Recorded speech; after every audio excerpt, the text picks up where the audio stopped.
Frères et sœurs, je vous salue dans le nom de Jésus-Christ et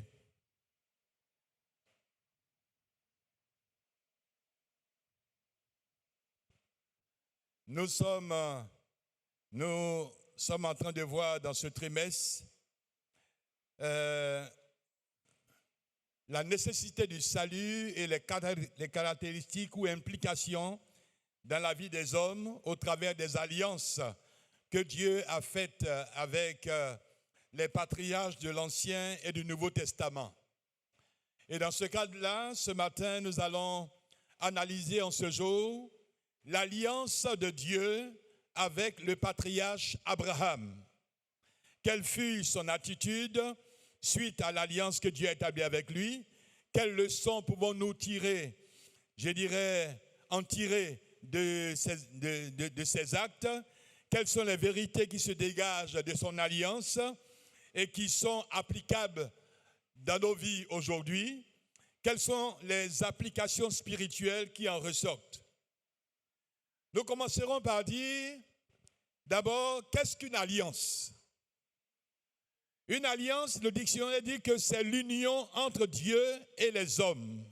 L'union entre personnes qui est le résultat d'une entente ou d'un pacte. Résultat d'une entente ou d'un pacte entre deux personnes. Je voudrais vous annoncer une première vérité fondamentale qui se voit dans toute la Bible. Chaque fois que Dieu est entré en contact avec l'homme, c'est dans le but de le sauver ou de l'utiliser pour sauver les autres, sa famille, son peuple ou sa génération. Chaque fois que Dieu est rentré en contact avec un homme, c'est dans le but de le sauver et de l'utiliser pour sauver les autres, sa famille, son peuple ou sa génération. Vous pouvez vous souvenir de Noé, comment Dieu a fait alliance avec Noé. L'Écriture nous dit que la méchanceté des hommes était grande sur la terre et Dieu s'est repenti d'avoir créé l'homme. Dieu dit à Noé, je vais détruire tous les hommes et les animaux que j'ai créés, mais tu as trouvé grâce à mes yeux, tu vas construire une arche de bois de gopher et tu vas sauver toi et ta famille. Et Noé va travailler pendant 100 ans. Pendant 100 ans. Car Noé avait 500 ans quand Dieu s'est révélé à lui et a fait alliance avec lui. Et Noé va avoir 600 ans lorsque le déluge va venir sur la terre. Pendant 100 ans, il va obéir avec sa femme et les femmes de ses deux fils. Ils étaient au nombre de 8 qui sont rentrés dans l'arche. Frère, Dieu est entré en alliance avec nous, non pas à cause de notre beauté, ni pour rechercher une main-d'œuvre spirituelle, mais pour notre salut. Pour notre salut, pour notre bien-être, pour notre destinée éternelle, à cause de son amour.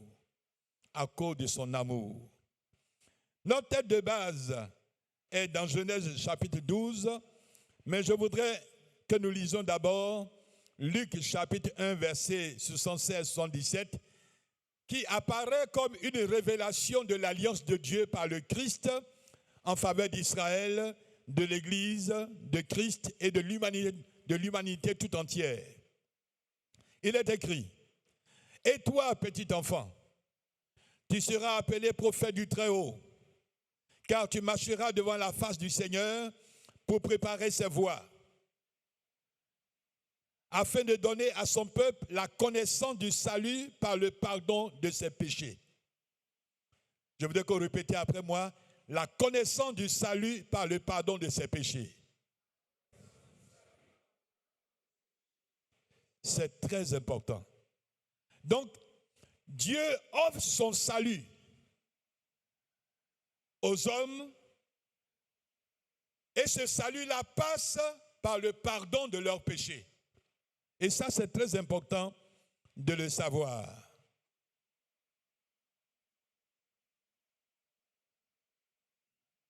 Deuxièmement, afin de donner à son peuple la connaissance du salut par le pardon de ses péchés, grâce aux entrailles de la miséricorde de notre Dieu. Dites avec moi, entrailles de la miséricorde de notre Dieu. Je veux te dire, tout ce que Dieu a fait pour toi et pour moi, et ce qu'il fait pour tout le monde, c'est motivé par son amour. C'est motivé par son amour. C'est motivé par son amour parce qu'il a créé l'homme et la femme à son image et à sa ressemblance. Et l'homme et la femme qu'il a créés à son image, à sa ressemblance, étaient dans la mort à cause du péché. Leur destinée était, je dirais, détruite. Dieu a dit, faisons l'homme à notre image, à notre ressemblance, et qui domine sur toute la terre, sur tout ce que j'ai créé. Et voilà, cet homme, créé à l'image de Dieu, à sa ressemblance, est destiné pour l'enfer. Voilà où commence l'amour de Dieu.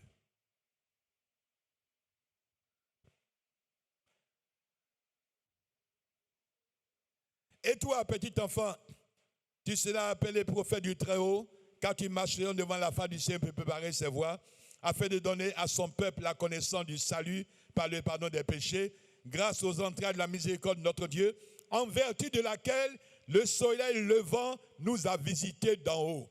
En vertu donc de ce plan d'amour, le soleil levant, qui est la personne de Jésus, est descendu sur la terre. Alléluia. Est descendu sur la terre. Et il a pris un corps humain et il nous a visités d'en haut.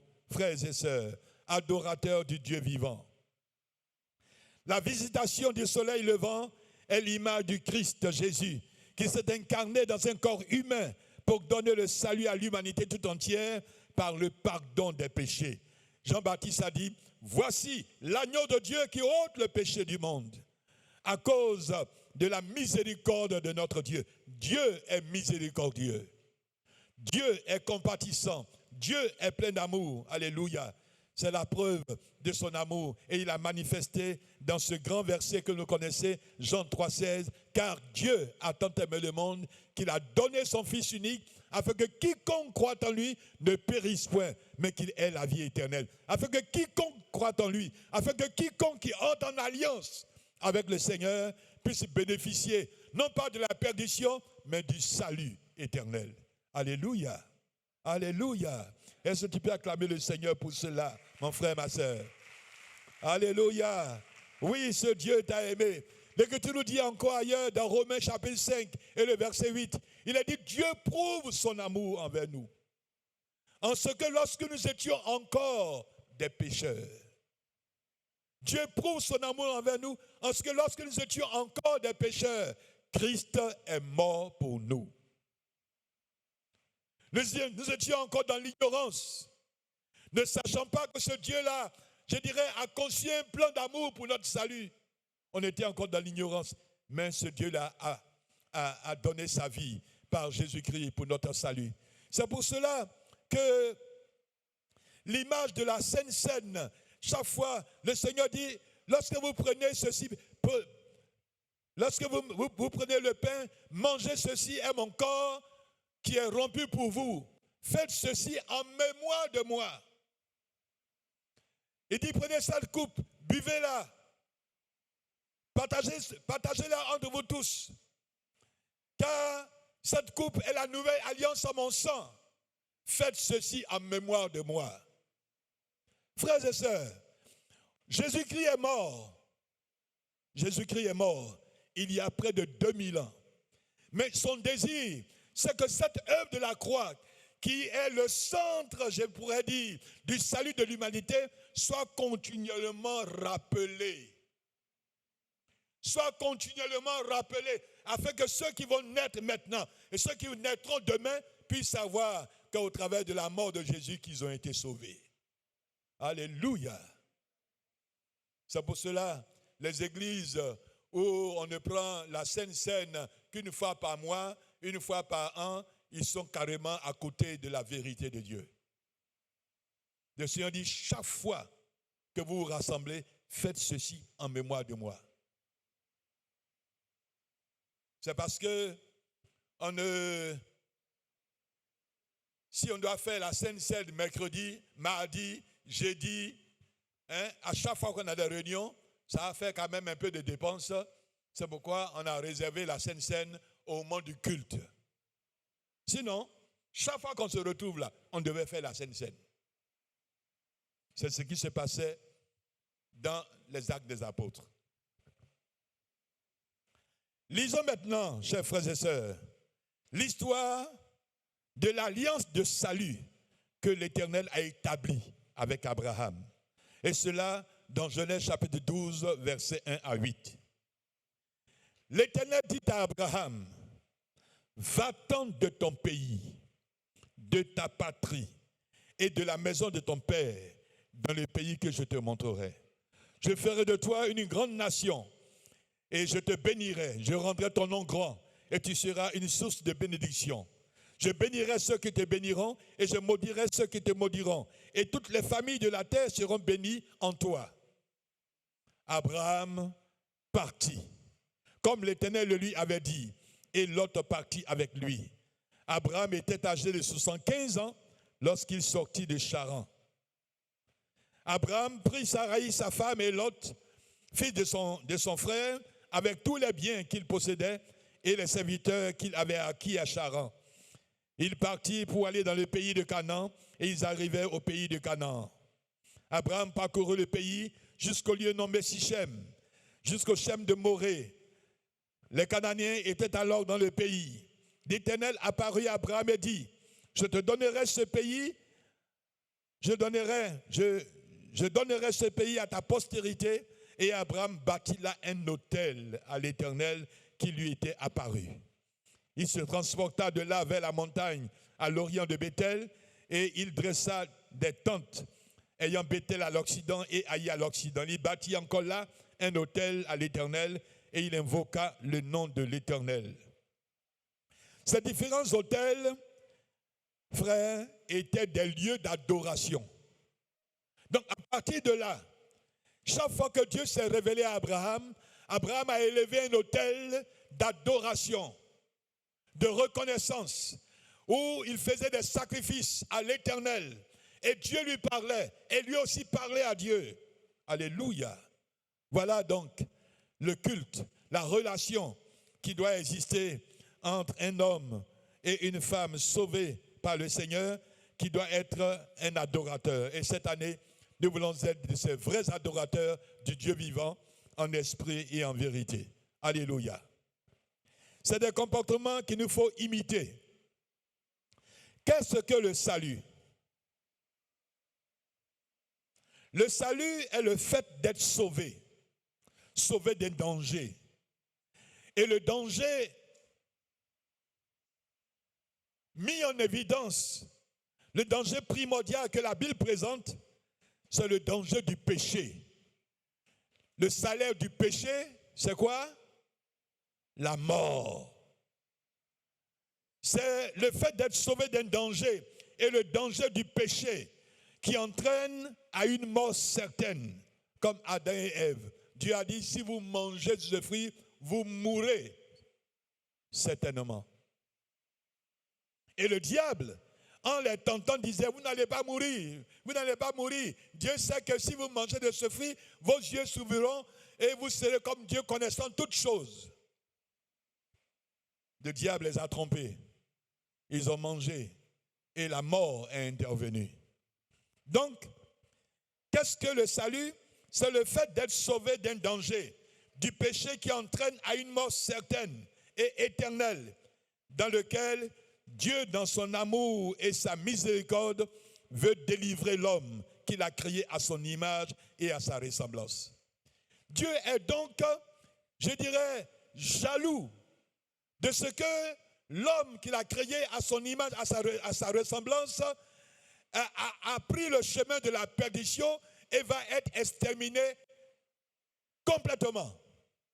Alors que lorsque Dieu a créé les cieux et la terre et qu'il a mis tout sur la terre, il a voulu que l'homme puisse dominer sur toutes les choses. Et lorsqu'il a créé l'homme, il a dit que voici tout cela était très bon. Et Dieu était content. Mais voilà que l'homme, dont il a dit que tout était très bon, va mourir et va aller en enfer. La miséricorde de Dieu, la bonté de Dieu, la compassion de Dieu va se manifester. Et Dieu va concevoir un plan de restauration de l'homme, un plan de salut pour l'humanité, pour vous et moi. Alléluia. Frères et sœurs, c'est très important. Chers frères et sœurs, le Seigneur, dans son plan de salut, se choisit toujours un homme.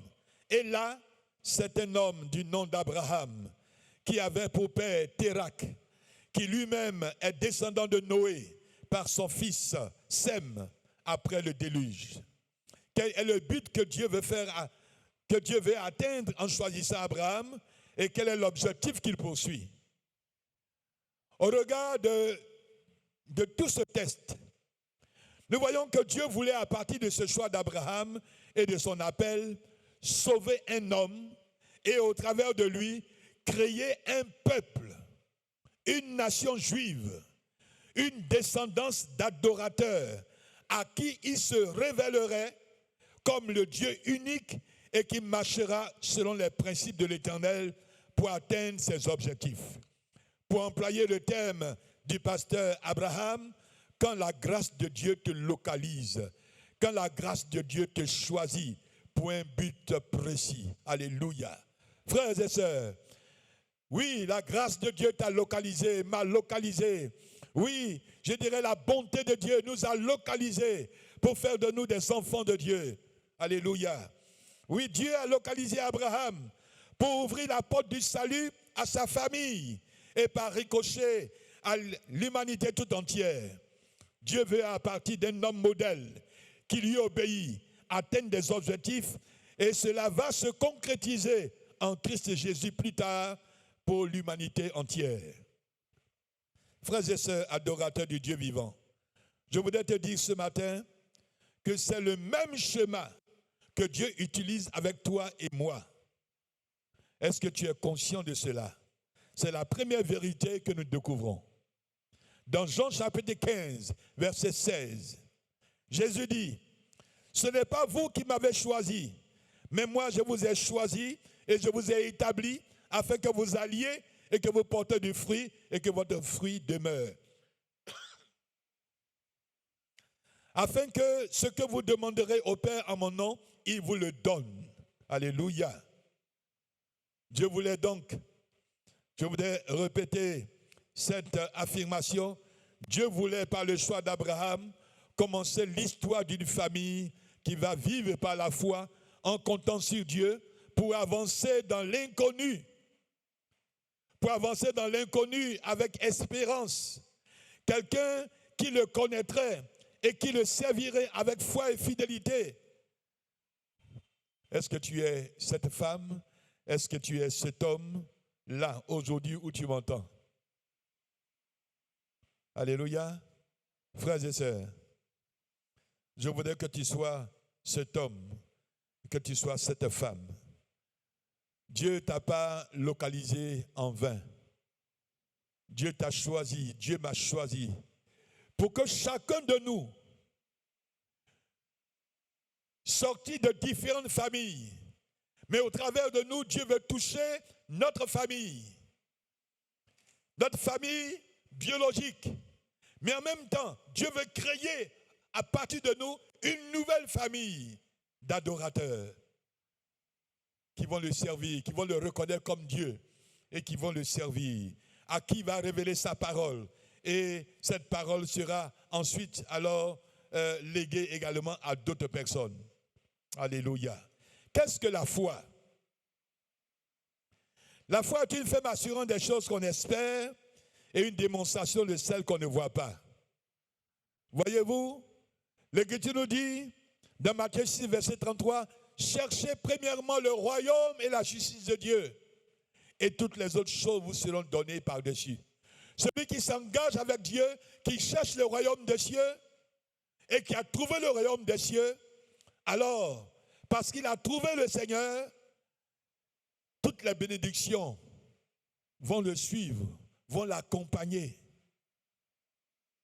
Cela est très important. On ne marche pas avec Dieu à cause des bénédictions qu'on reçoit. On marche avec Dieu parce qu'on réalise que Dieu nous a aimés, il nous a sauvés, alors on s'engage avec lui pour le servir, pour l'adorer. En le servant et en l'adorant, Dieu également nous bénit et nous donne d'expérimenter beaucoup de choses. La fidélité, c'est le fait d'adorer et de rester attaché à un seul Dieu.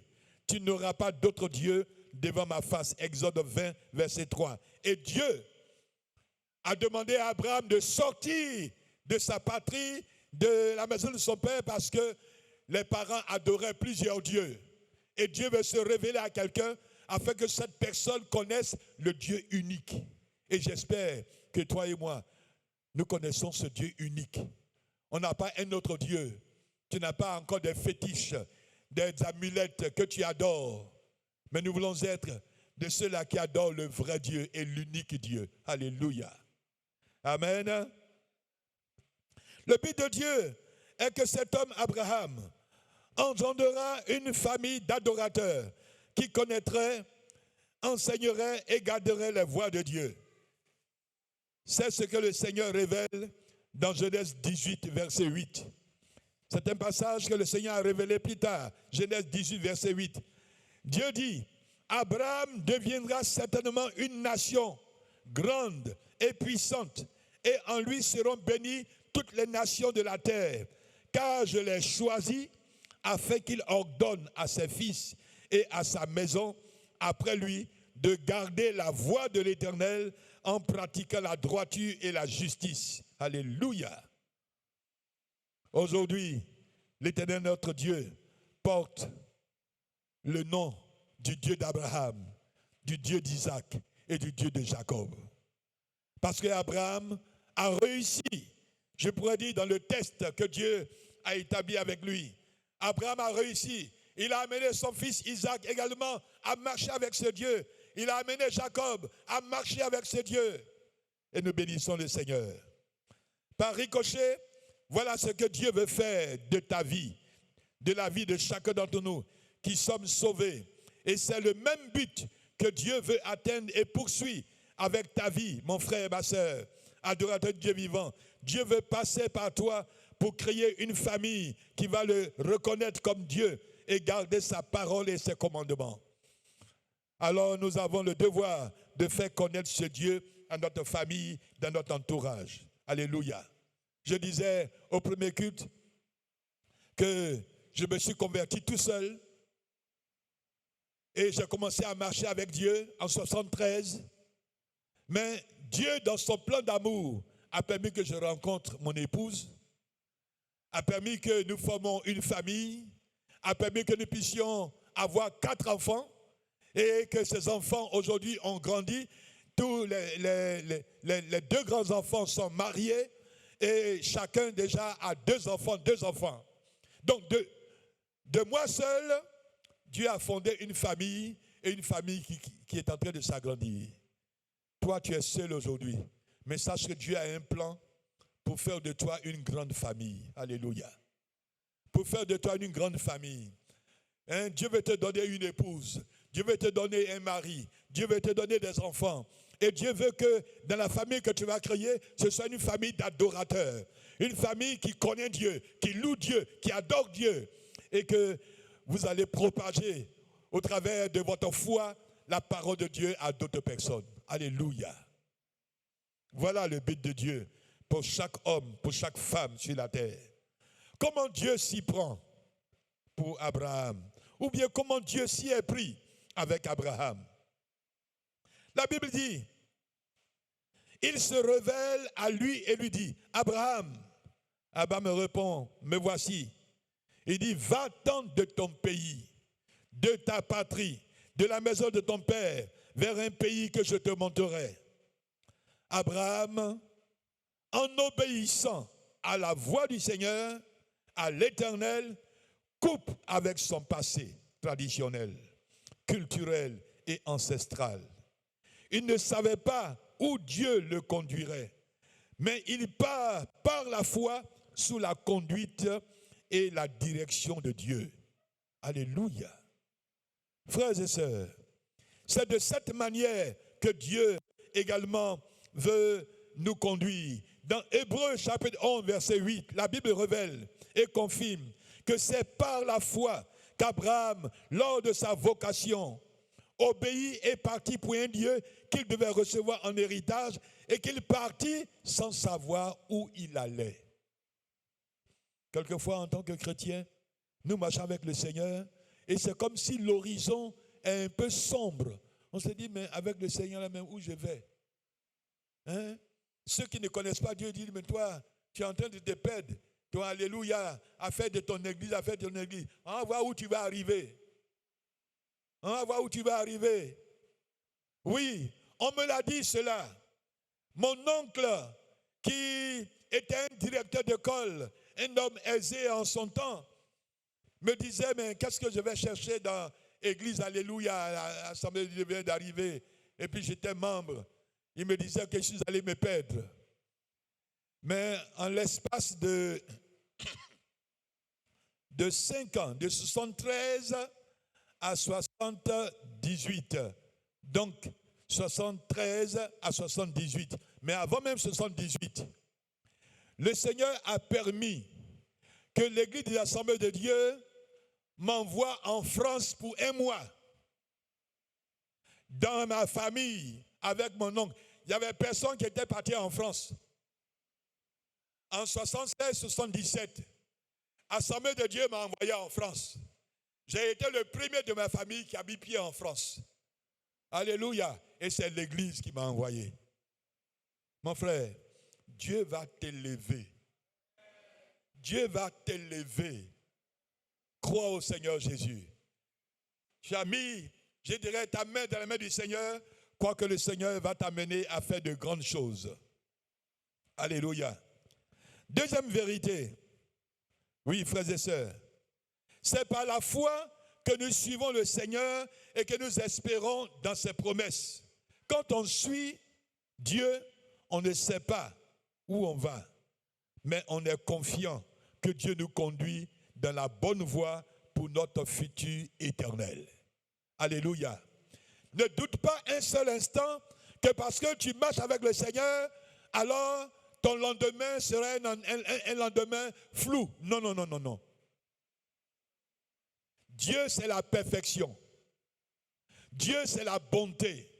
Dieu, c'est l'amour. Parce que tu as décidé de marcher avec Dieu, Dieu va te faire goûter à sa bonté. Il va te faire goûter à son amour. Il va te faire goûter à ses bonnes choses. La Bible dit que les bontés de l'Éternel ne sont pas épuisées. Ses compassions ne sont pas à leur terme. Elles se renouvellent chaque matin. Alléluia. Il faut que tu sois patient pour les découvrir. Troisièmement, troisième vérité à savoir, l'appel d'Abraham implique aussi, pour tous ceux qui veulent suivre Dieu, la séparation d'avec son passé, d'avec son milieu de vie antérieur, d'avec ses pratiques ancestrales, traditionnelles et idolâtres. As-tu coupé avec les coutumes de ta famille, les coutumes de ton clan, etc. Tout ce qui est mauvais comme lien de péché et tout ce qui peut être vu comme une forme d'adoration. Voilà, chers frères et sœurs, lorsqu'on marche avec Dieu, Dieu nous sort de notre passé. Nous sortons de nos coutumes, de nos traditions, de tout ce qui n'est pas la gloire de Dieu. Nous sommes maintenant fondés sur la doctrine de la parole de Dieu, de la Bible, qui est, je dirais, notre boussole spirituelle. Nous ne marchons plus selon la coutume, selon la tradition, mais nous sommes maintenant de nouvelles créatures. C'est pourquoi la Bible dit, si quelqu'un est en Christ, il est une nouvelle créature. Les choses anciennes sont passées et voici toutes choses deviennent nouvelles. Alléluia. Il faut que cette vérité-là soit claire dans ta vie. Mon frère, ma soeur, si tu dis que tu es chrétien, il faut que cette vérité soit claire dans ta vie. Es-tu lié encore à la cigarette? Es-tu lié à la boisson? Es-tu lié encore au fétiche, au chapalo, au bague?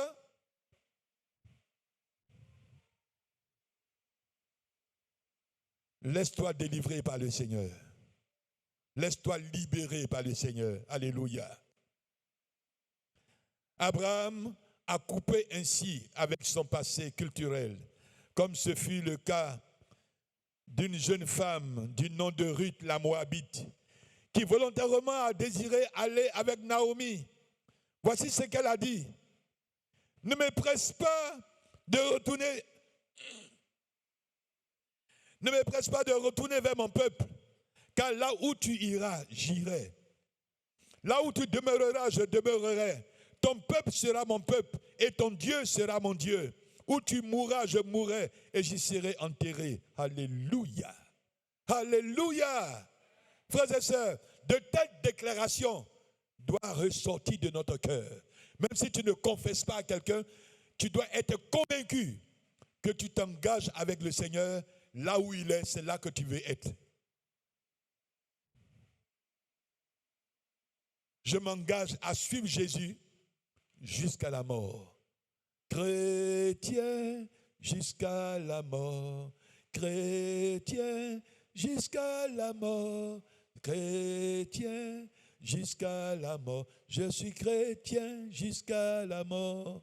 Alléluia. Il y a un chant également que nous chantons que avec le Seigneur, on va de l'avant, on ne revient plus en arrière. Qui se rappelle de ça? Moi j'ai décidé de suivre. On va chanter. Moi j'ai décidé de suivre Jésus. Moi j'ai décidé de suivre Jésus. Moi j'ai décidé de suivre Jésus. Toujours tout droit, sans reculer. Toujours tout droit, sans reculer. Alléluia. Frères et sœurs, cela doit être quelque chose de fondamental dans notre cœur. Dieu est bon pour tous les hommes. Et tout ce qu'il fait est bon pour notre bien-être. C'est ainsi qu'il a dit par la bouche de Jérémie le prophète, dans Jérémie 29, verset 11. Les projets que j'ai formés sur vous, dit l'Éternel, sont des projets de paix et non de malheur, pour vous donner un avenir et de l'espérance. Quel est le degré de ton engagement avec Dieu? En Abraham et au travers de l'alliance que Dieu a avec lui, Dieu établit un principe important. Premièrement, son peuple devrait obéir et l'accepter personnellement comme le Seigneur et le Sauveur de sa vie. Et je crois que toi et moi, si tu as réellement fait alliance avec Dieu, alors tu as obéi à Dieu, tu l'as accepté comme ton Sauveur et Jésus-Christ est réellement le Sauveur de ta vie. Dieu est ton Créateur, Jésus-Christ est le Sauveur de ta vie et le Saint-Esprit est celui qui te conduit et qui t'éclaire. Alléluia. Deuxièmement, son peuple devait se séparer de tout ce qui pouvait empêcher son dessein de s'accomplir dans sa vie. Se séparer, s'il le faut même, de son père ou de sa mère et de ses frères et de ses sœurs biologiques. C'est pourquoi Abraham a été obligé plus tard de se séparer de son neveu Lot pour que Dieu puisse continuer de lui parler. Voyez-vous, si on voudrait demander à certains chrétiens de rendre témoignage, plusieurs vont vous dire que lorsqu'ils ont accepté le Seigneur, les parents, les propres parents avec qui vous avez mangé, vécu, ont commencé à vous persécuter. Parce qu'il y a quelque chose qui vient de se passer. Nos propres parents nous persécutent. Moi, mes propres parents m'ont persécuté. Et ont tenu une réunion. On m'a donné une semaine. Si je ne trouvais pas de travail, on me chassait de la famille. Mais le Seigneur a honoré son nom. Dans les une semaine, j'ai trouvé du travail. Alléluia. J'ai trouvé du travail. Et moi qui devais être chassé de la maison, je suis devenu le chef de la maison parce que ma grande sœur, son mari lui a demandé, allons dans la maison que j'ai construite. Et j'étais le chef de la famille maintenant. Alléluia. Dieu change les situations. Oui. Troisièmement, le peuple de Dieu.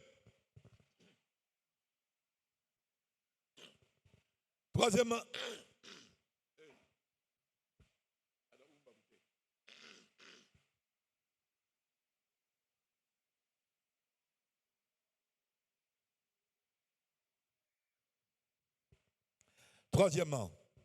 le peuple de Dieu doit se confier par la foi en la parole de Dieu, même si l'accomplissement des promesses semble humainement impossible. Abraham s'est engagé avec Dieu, il n'avait pas d'enfant, Dieu lui a promis un enfant, mais cela tarde. Abraham avait 75 ans et Abraham a attendu pendant 25 ans. Et les 25 ans semblaient être une éternité, au point que Abraham a réfléchi avec sa femme et ils ont décidé qu'il faut qu'ils aident Dieu à accomplir sa volonté. Et Sarah a demandé à son mari d'aller vers sa servante Agar. Vous savez, Ismaël est venu, mais vous savez le problème que ça crée jusqu'aujourd'hui. Mais autant marqué, Dieu va exaucer Abraham et Abraham aura un enfant. Alléluia. Frères et sœurs, as-tu véritablement coupé avec ton passé? Si ce n'est pas le cas pour toi, mon frère, adorateur de Dieu vivant, ne doute pas. Je dirais, si c'est le cas, que tu as réellement coupé avec ton passé, ne doute pas un seul instant et ne dis pas que Dieu t'a sauvé pour rien. Dieu a un but et un avenir avec le salut de ta vie. Il ne t'a pas sauvé en vain. Crois seulement et tiens bon. Tu verras la gloire de Dieu ici-bas et la félicité éternelle avec ton Créateur dans la cité céleste. Alléluia. L'homme naturellement ne cherche pas Dieu. C'est plutôt Dieu qui cherche l'homme pour le sauver. Dans le psaume 14, le verset 2 à 3, la Bible dit « L'Éternel du haut des cieux regarde les fils de l'homme pour voir s'il y a quelqu'un qui soit intelligent, qui cherche Dieu. Tous sont égarés, tous sont pervertis. Il n'y en a aucun qui fasse le bien, pas même un seul. » Si le choix de Dieu s'est porté sur nous, c'est que Dieu a un plan merveilleux pour nous et notre génération. La quatrième leçon que nous voyons ressortir dans cette alliance, Dieu déclare sur la base de l'obéissance d'Abraham l'objectif qu'il s'est fixé en appelant Abraham. Je ferai de toi une grande nation et je te bénirai. Dieu veut faire de toi et moi, de nous qui avons obéi à sa voix et répondu à son appel, une grande nation, une grande famille. Dieu veut créer à partir de chacun de nous une nouvelle famille de croyants, d'adorateurs en esprit et en vérité. Es-tu d'accord avec cette vision pour ta vie? Dis Amen. Alléluia. Oui, mon frère, ma soeur. Dieu veut créer à partir de toi une famille d'adorateurs. Il nous bénira donc en conséquence, nous donnera une postérité nombreuse, des bénédictions providentielles de toute nature pour toi et pour ta génération après toi. La cinquième leçon, il dit, je rendrai ton nom grand. Je rendrai ton nom grand. Dieu fait la promesse de rendre le nom d'Abraham grand au milieu de son peuple. Oui, mon frère, parce que tu as obéi à Dieu pour le suivre dans son plan de salut, tu seras grand de ta famille. Tu seras un leader de génération. Dieu t'élèvera au temps convenable. Tu seras la tête et non la queue. Dis Amen. Tu seras considéré dans ta famille. Ce n'est pas en vain que tu acceptes le Seigneur. Dieu va faire de toi ce que tu n'y penses même pas. Souvenez-vous de Joseph, qui jouissait d'une bonne communion avec Dieu et qui était méprisé dans sa famille, haï par ses propres frères, maltraité et vendu à des étrangers, qui eux aussi vont le vendre en Égypte, chez Potiphar. Mais dans toute cette difficulté, Dieu était avec lui et par sa foi et son obéissance à garder les voies du Seigneur, Dieu va élever Joseph. Dieu va le lever au milieu de ses frères. Il deviendra premier ministre et ministre de l'économie de l'Égypte. Je déclare que le Seigneur t'élève, t'élève, t'élève, afin que ceux qui te combattent puissent voir la gloire de Dieu dans ta vie. Alléluia. On peut voir également l'exemple de David, minimisé par ses grands frères à cause de son jeune âge par rapport à eux, et qui ne le voyaient que derrière les brebis dans les champs. Il le rudoyait parce qu'il est allé visiter ses frères qui étaient à la guerre. Et il accusait d'abandonner le troupeau et son rôle de berger pour de la curiosité. Mais Dieu, dans sa providence, avait un plan d'élévation pour David. Alors que l'armée de l'Éternel, sous Saül, était tenue en respect par Goliath pendant 40 jours et 40 nuits, Dieu va permettre l'élévation de David qui va aller combattre contre Goliath. Ainsi, avec une pierre et une fronde, David va terrasser Goliath et lui couper la tête. Alléluia. Et apporter la délivrance à tout Israël et au pays d'Israël. À toute l'armée et au pays d'Israël. Alléluia. Voyez-vous comment Dieu peut, parce que nous le connaissons, faire de nous une icône. Faire de nous un homme important, un homme élevé. 6e leçon, il dit, je bénirai ceux qui te béniront et je maudirai ceux qui te maudiront. La promesse que Dieu a faite à Abraham et la bénédiction qui lui destinait concernait non seulement sa descendance, les Juifs, mais aussi tous ceux qui feront preuve d'une foi authentique dans le Dieu vivant et vrai et suivraient Jésus-Christ, qui est la véritable postérité d'Abraham.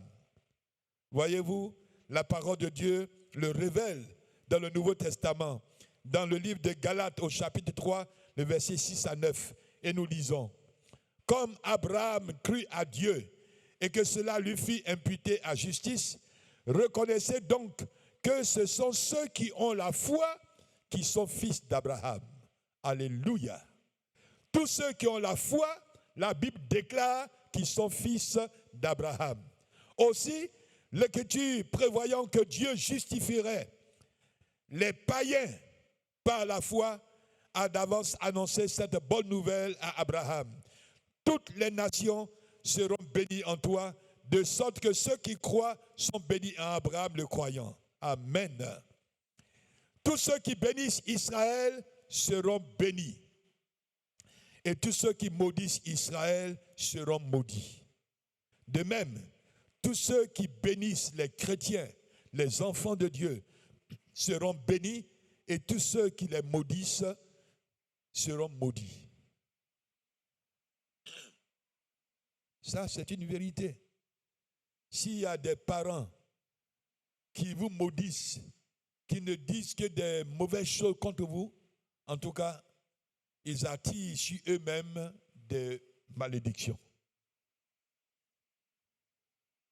Ceux qui bénissent Israël seront bénis. Ceux qui bénissent les enfants de Dieu seront bénis. Dans le chapitre 15, Dieu révèle à Abraham dans une vision et lui dit, Abraham, ne crains point, je suis ton bouclier et ta récompense sera grande. Et Abraham de répondre, mais que me donneras-tu? Je m'en vais sans enfant et l'héritier de ma maison, c'est Eliezer de Damas. Comme je n'ai pas d'héritier, celui qui est né dans ma maison sera mon héritier. Dieu lui dit, ce n'est pas lui qui sera ton héritier, mais c'est celui qui sortira de tes entrailles qui sera ton héritier. Dieu le conduisit dehors et lui montra les étoiles du ciel et lui dit, si tu peux les compter, telle sera ta postérité. Alléluia. Regardez une rencontre avec Abraham et regardez la vision que Dieu a. Une vision futuriste d'un peuple nombreux. Mais Dieu commence avec un homme. Dieu commence avec toi, mais Dieu a une vision futuriste de plusieurs personnes qui, au travers de toi, vont accepter le Seigneur. Parce qu'il va faire de toi une famille, il va faire de toi une grande nation. Alléluia. Dans sa vieillesse, à l'âge de 100 ans, après 25 ans d'attente et de persévérance, il voit la promesse de son héritier qui naîtra de ses entrailles se réaliser. Isaac est né, le fils de sa postérité qui sera nombreux comme les étoiles du ciel. Abraham est heureux. l'Éternel lui dit, Abraham. Il répondit, me voici. Dieu dit donc au chapitre 22, prends ton unique, ton fils, celui que tu aimes, Isaac, va-t'en au pays de Morija et là offre-le en holocauste sur l'une des montagnes que je te dirai. Une fois de plus, Abraham, sans parler à ceux qui sont autour de lui, même à son épouse, obéit à la voix de Dieu et scella son âne et partit par obéissance avec son fils pour accomplir la volonté de Dieu. La Bible dit au verset 9, lorsqu'il fut arrivé au lieu que Dieu lui avait dit, Abraham, il éleva un autel et rangea le bois. Il lia son fils Isaac et le mit sur l'autel par-dessus le bois. Puis Abraham étendit la main et prit le couteau pour égorger son fils. Alors l'ange de l'Éternel appela des cieux et dit, Abraham. Abraham répondit, me voici. L'ange lui dit, n'avance pas ta main sur l'enfant et ne lui fais rien, car je sais maintenant que tu crains Dieu et que tu ne m'as pas refusé ton fils, ton unique. Alléluia. La 7e leçon que nous recevons, adorateurs du Dieu vivant, Abraham, par l'acceptation du don de son fils en offrande à Dieu, nous présente 3 grandes épreuves de la foi. L'appel à se séparer de son peuple et son pays et partir sans savoir où il allait. 2. L'exigence de croire que Dieu accomplirait sa promesse d'alliance sans voir l'accomplissement pendant 25 ans. Si la promesse tarde, attends-la, elle s'accomplira certainement. 3èmement, l'ordre de sacrifier Isaac, le fils de la promesse. Frères et sœurs, comme Abraham, la foi authentique de tout croyant sera mise à l'épreuve. Dieu attend de chacun de nous que nous soyons prêts à couper avec notre passé. Que nous soyons prêts à partir par la foi en nous laissant conduire par Dieu. Et que nous soyons prêts à offrir ce que nous avons de plus cher à Dieu. Notre propre vie. Ce qui nous tient à cœur. Ce que nous aimons plus que tout. Notre Isaac. Le Seigneur dit à chacun d'entre nous, qu'as-tu que tu n'aies reçu? Tout ce que nous avons, nous le détenons du Seigneur. Et si tu le détiens du Seigneur, pourquoi te glorifies-tu comme si tu ne l'avais pas reçu? Si nous sommes prêts à offrir le meilleur de nous-mêmes, alors Dieu nous bénira et nous donnera au-delà de toute espérance. Quelle fut la réponse de Dieu? Au chapitre 22, le verset 16 à 18, Dieu dit, parce que tu as fait cela et que tu ne m'as pas refusé ton fils, ton unique, je te bénirai et je multiplierai ta postérité comme les étoiles du ciel et comme le sable qui est sur le bord de la mer, et ta postérité possédera la porte de ses ennemis. Toutes les nations seront bénies en ta postérité parce que tu as obéi à ma voix. Alléluia. Frères et sœurs, en conclusion, adorateurs du Dieu vivant, parce qu'Abraham a placé en Dieu une foi totale qui s'est manifestée au travers de son obéissance. Abraham est considéré comme l'exemple par excellence de la foi véritable qui sauve. Il est considéré comme l'exemple par excellence de la foi véritable qui sauve. Alléluia. Nous allons lire un seul verset à cause du temps, un seul verset de conclusion. Je vous invite à lire avec moi Hébreux 11, versets 8 à 19.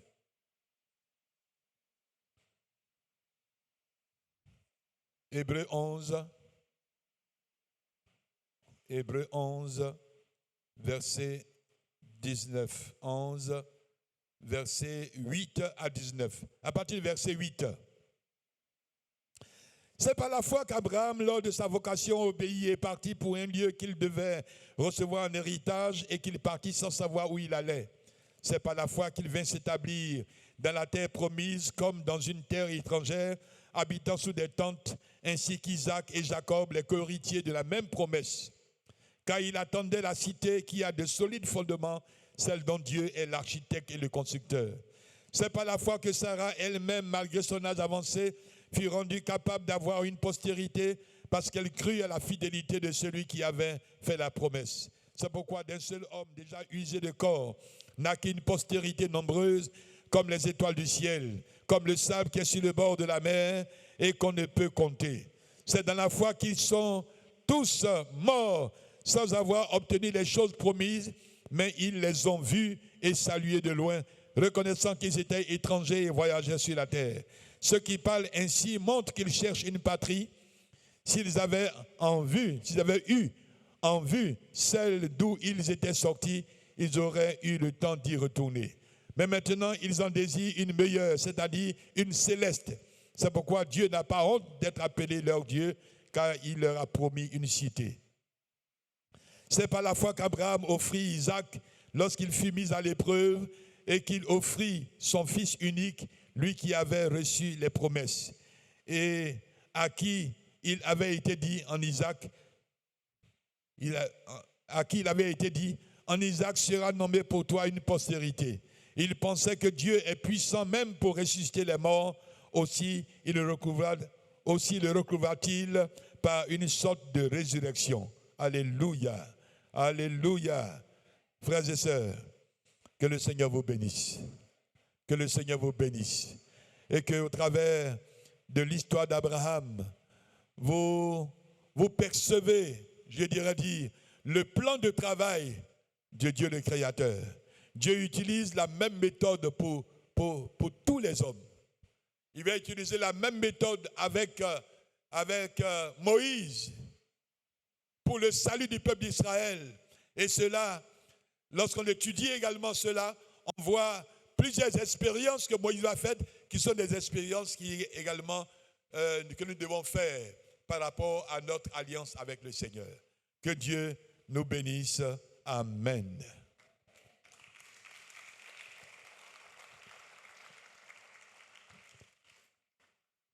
Est-ce qu'il y a quelqu'un qui, en ce deuxième culte, ne connaît pas Jésus?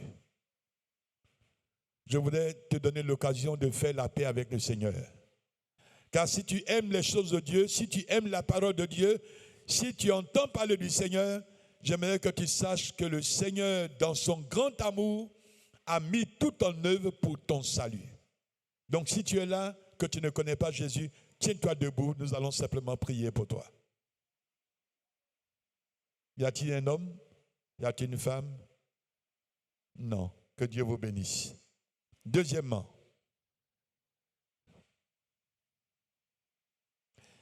le Seigneur voudrait, pour chacun de nous qui avons fait alliance avec lui, que nous puissions faire table rase du passé. L'Écriture dit, si quelqu'un est tranquille, il est une nouvelle créature. Les choses anciennes sont passées. Malheureusement, il y a beaucoup de chrétiens qui traînent encore des bosses, qui traînent encore quelques liens, qui traînent encore les choses du passé. Peut-être que tu es encore lié par la cigarette, peut-être que tu es encore lié par la boisson. Tu te débats pour t'en sortir. Mais je voudrais prier avec toi maintenant. Il y a quelqu'un qui sent qu'il y a encore les yeux dans le monde. Il regarde encore les jeunes gens, les jeunes filles du monde. Et il est attiré par ces choses, l'impudicité, l'adultère, peut-être même des fétiches. J'aimerais que tu te lèves. Nous allons prier pour que le Seigneur te délivre de toutes ces choses. Y a-t-il quelqu'un? Oui. Le Seigneur te voit. Voilà. Pendant que nous avons les têtes baissées, j'aimerais inviter le pasteur Abraham à prier pour ses amis qui sont debout, afin que leur délivrance soit totale, qu'il n'y ait plus à regarder en arrière, que tout ce qui pourrait les maintenir ou bien les tirer en arrière comme péché quelconque soit complètement enrayé par la puissance de Dieu. Béni soit celui qui sait toutes choses d'avance, celui qui n'a jamais été surpris par un événement. Notre Père et notre Dieu, avec toi nous pouvons repartir à zéro, balayer notre vie passée et repartir à zéro avec toi. Seigneur, ces bien-aimés qui sont tenus debout devant toi, nous prions afin que tout ce qui les maintient encore, tout ce qui leur permet de tourner le regard dans ce monde, soit extirpé au nom de Jésus-Christ. Tout ce qui domine sur leur vie, notre Père, notre Dieu, ce matin, ils prennent conscience et viennent devant toi. Sauve-les, arrache-les de ce danger. Au nom de Jésus-Christ, nous détruisons les œuvres ténébreuses, les œuvres mystiques sur leur vie. Dans le nom de Jésus-Christ, tu leur donnes un nouveau cœur. Tu changes leur mentalité, tu changes leur vie. Et que notre Père, notre Dieu, tu les affranchisses comme il se doit. Père, glorifie-toi dans la vie de ces bien-aimés. Brise le joug du malin sur leur vie. Au nom de Jésus. Brise le joug des sorciers sur leur vie. Brise le joug du malin sur leur vie. Au nom de Jésus-Christ, tu les renvoies libres ce matin. Parce que la Bible déclare que si tu nous as franchis, nous serons réellement libres. Et ce matin, tu apportes cette liberté à ces bien-aimés. À toi ce soir toute la gloire pour tes merveilles dans leur vie. Au nom de Jésus-Christ. Oui. Amen. Amen. Alléluia. Le troisième sujet, là je vais demander à toute l'église de se tenir debout.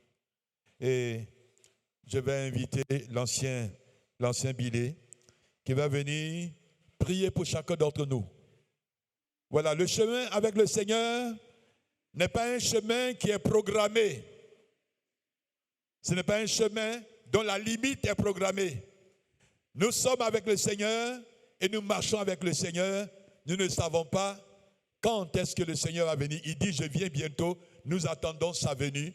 Mais avant qu'il n'arrive, la mort peut nous prendre comme nous le voyons se faire. Mais dans cette marche avec le Seigneur, tous nous espérons dans les promesses du Seigneur. Et quelquefois les promesses tardent. Et quand les promesses tardent, le cœur commence à douter. Le cœur commence, je dirais, à faiblir. Que Dieu puisse, au travers de cette prière, fortifier chacun d'entre nous à demeurer fidèles, attachés à notre Dieu. Alléluia. Seigneur, merci pour ta parole. Merci pour cet enseignement. Merci pour ces conseils. Merci pour ta parole qui fortifie notre cœur et qui nous donne d'avoir les yeux fixés sur toi. Merci pour tes promesses qui sont oui et amen. Tes promesses sont là. Tes promesses sont pour nous. Seigneur, quelquefois, en tant qu'humains, nous avons les regards vagabonds. Nous doutons de ta parole et de tes promesses. Ce matin, après que tu nous aies parlé, après que tu nous aies donné des conseils, au nom de Jésus, que par ton esprit, nos cœurs soient fortifiés. Que par ton esprit, notre foi soit fortifiée. Que par ton esprit, nos yeux soient fixés sur toi. Que par ton esprit, notre entendement et notre intelligence soient vivifiés au nom de Jésus. Que rien et rien au monde ne vienne nous arracher de notre communion avec toi, de notre relation avec toi. Au nom de Jésus, nous voulons faire des exploits avec toi. Nous voulons aller loin avec toi. Nous voulons que, à travers notre vie, ton nom soit glorifié. Merci pour l'avenir que tu as pour chacun d'entre nous. Merci pour les différents projets que tu as pour chacun d'entre nous. Merci de ce que tu veux nous amener à aller loin avec toi. Merci de ce que tu veux nous donner d'être utile et davantage utile entre tes mains. Merci Seigneur, tu vois ton peuple. Bénis chacun d'entre nous. Bénis chaque membre de ton église. Bénis chacun d'entre nous et permets qu'en tout cela, l'ennemi monte la poussière et que toi, ton nom soit glorifié et que la joie, la paix et le bonheur soient le partage de chacun d'entre nous. Merci, Gloire à toi. et louange à Gloire. toi. Merci pour ton peuple. Et merci, Seigneur, Oh, pour Jesus. ton serviteur que tu as utilisé ce matin. Permets au nom de Jésus qu'il soit davantage loin, afin que tu puisses encore l'utiliser pour la gloire de ton nom. Fortifie-le, renouvelle ses forces au nom puissant de Jésus. Amen. Amen. Je te suivrai. Je te suivrai, Je te suivrai. je te suivrai, Jésus, Jésus. je te suivrai. Je